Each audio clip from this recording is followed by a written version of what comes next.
আপনারা দেখছেন এক্সপ্রেস বাংলা, অন্তহীন খবর। দীর্ঘ ১৫ বছরের তৃণমূল সরকারের অবসান ঘটিয়ে বঙ্গে ক্ষমতায় এসেছে বিজেপি। এরই মধ্যে হাকিমপুর সীমান্তে ভিড় জমতে শুরু করেছে মানুষজনের। এসআইআর প্রক্রিয়া শুরু হওয়ার সময়ই একই দৃশ্য দেখা গিয়েছিল সীমান্তবর্তী এলাকাগুলিতে। হোল্ডিং সেন্টার চালু হওয়ার পর এবং অবৈধ বাংলাদেশি অনুপ্রবেশকারীদের বিরুদ্ধে বাংলার নতুন বিজেপি সরকারের কড়া পদক্ষেপের পর ফের সীমান্ত এলাকায় জমায়েত দেখা দিয়েছে। বিজেপি সরকারের দাবি, যাদের সীমান্তে দেখা যাচ্ছে তারা হলো তৃণমূলের ভোট ব্যাংক।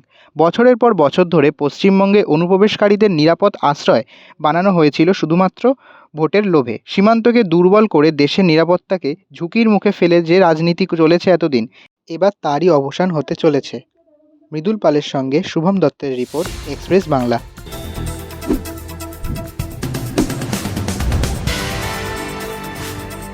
আপনারা দেখছেন এক্সপ্রেস বাংলা, অন্তহীন খবর।